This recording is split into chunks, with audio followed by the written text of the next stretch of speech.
Let's talk about Burna Boy's most emotional and unserious album yet. After a year, Burna Boy finally dropped his sixth studio album, No Sign of Weakness, and trust me, this album rollout was loud. From flying out Chloe Bailey to online drama to trolling and a string of, weak lead singles. The promo was all over the place. It was mad. The album even saw different type of interactions from hype, doubts, fan theories and trolls, so expectations have been sky high. Hello everyone, welcome back to the channel. If you're new here, welcome to the channel. I hope you love it here. If you're a returning subscriber, thank you for always staying true and being a real one. Let's jump right into today's video. Before this album dropped, I've been questioning the direction and also the fact that the lead singles that have been dropped, they've not been given the best, But I've been listening to the album and seeing the whole rollout. I can piece together that No Sign of Weakness signifies that Burna Boy is refusing to be seen as vulnerable, even when he clearly is. On the album is flexing a lot of wealth, love, pride and power. But there's still cracks in between. There's heartbreak, there's loneliness, there's self-doubt, there's guilt. And it's not that weakness is not there. It's just that he's not letting the weakness define him as a person.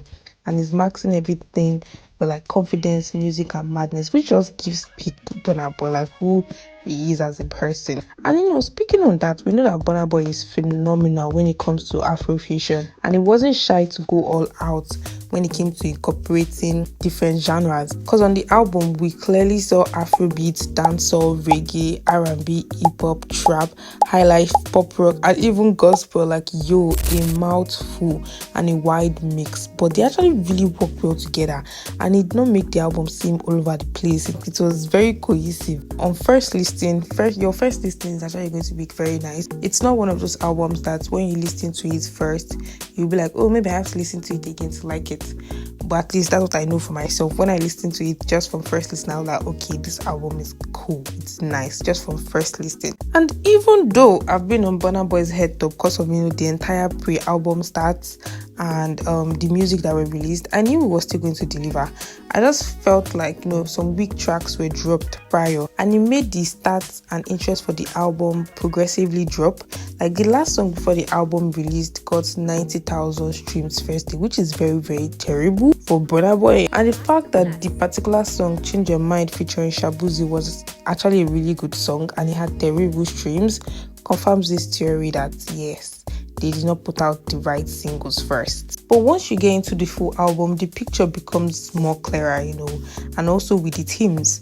First off, Burna Boy is showing how down bad he is or up bad, depending on your perspective. We get different versions of love across this album. We have the Ta Ta Ta song with Travis Scott, which I really do not care for, which is a straight up HORNY mayhem. Nyash almost killed this guy. Then we have Come Give Me, which is following up with the same energy. It's sexual tension, hotel hookups, and some of that fake, Jamaican love boys voice that Burna Boy likes to use. But then we also get to Sweet Love. Sweet Love, he calms down a bit and actually wants affection, real emotional connection. And then there's Change Your Mind, the song with Shabuzi, which feels like a cowboy R&B cry for forgiveness.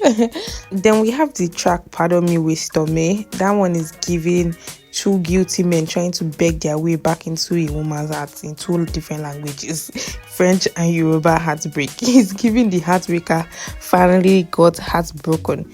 So that's one part of it, showing that okay, yeah, but that boy is being vulnerable, he's telling us about his love life. Even though yes, he's doing hard guy, he's going around with different women and all of that, he still wants emotional connection, and he has been heartbroken. Then we now switch to a different side of the album where Burna Boy goes full big stepper on KBAC. This just feels like a personal coronation. It's basically saying, I know you don't like me, but I am still the king. Then on 28 grams and updates, he's giving us full bragging rights. You guys know that Burna Boy can release an album without reminding us that his account balances now are made to. For the 28 gram song, he look is knocking some emotional baggage. It's not just about smoke, because it's a long ode to read. That is not just for vibes, but it's like an escape for him. It's therapy. He's literally saying, I love marijuana more than I love you. And there's also paranoia there with him saying, I don't trust anybody but my blunt. You can hear the pride, but you can also hear the restlessness in his heart. Like, he's very restless and he's stressed as a rich person. Now, when the song Empty Chairs comes in, oh my goodness, that song is deep. Burna Boy is talking about courts, betrayals, grammar in the mirror, and the industry snakes. He's also telling us that he can sell out those stadiums. On the same song, he said, "You might think you are sitting on a throne, but to me, it's an empty chair, and that's my icy glare." And people feel like he's talking about Davido. You guys know they have issues and they've been going back and forth like for a really long time. In this line, Burna Boy is basically saying, "I see through your fake power. You don't intimidate me. I'm just looking right at you with no fear, no respect, just cold judgment," which is crazy. Like, Burna Boy is telling him that, yo, I don't care about what you've accomplished. You are still nothing to me, which is crazy. Like, Davido, will you take that from him? And there's also another track where he had a more direct diss to David, which is on the No Sign of Weakness track. He said, "Hot head can't get cold feet. So my advice is that it's just best you don't speak. The little frog better not jump up and leap. Ooh, the point 44 gon' make am slumber and sleep. See the perimeter to the governors them reach.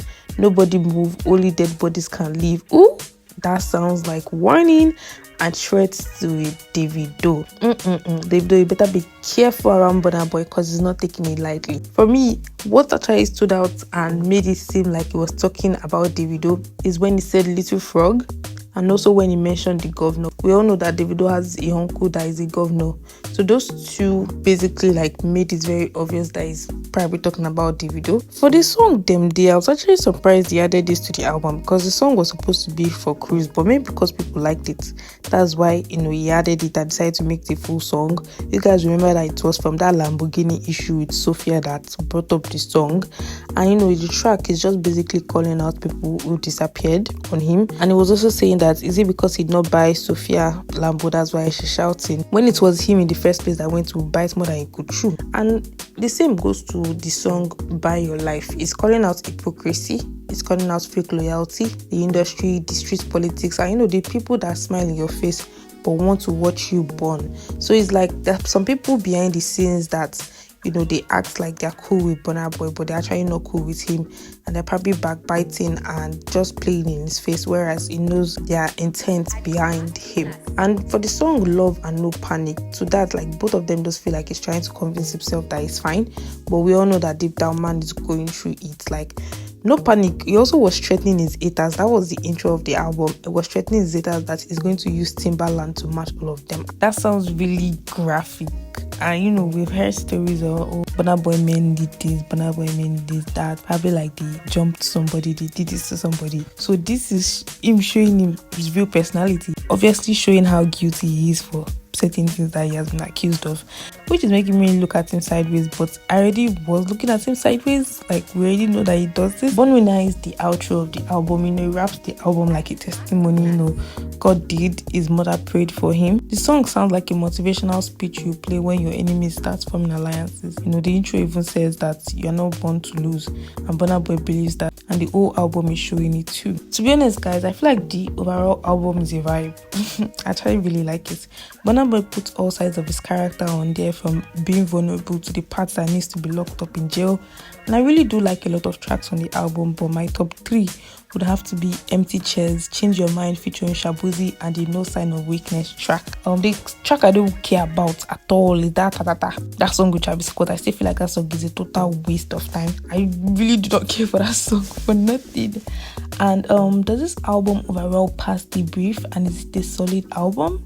Yes, I totally think so. It adds a great body of work to Burna Boy's catalogue, and it shows his strength as a versatile artist, and I really just like it. For now, rating the album a 8.5 over 10. I really enjoyed the range and the richness of the album and what it had to offer. I feel like it will get an higher mark depending on how much I play it as a body of work, because you guys know me when it comes to album. For me to reach your album a 10 over 10, I have to enjoy playing it over and over and over again as a body of work with no skip. But for now, it's getting an 8.5. It's really good. Anyways, you guys, that's all I have for you in today's video.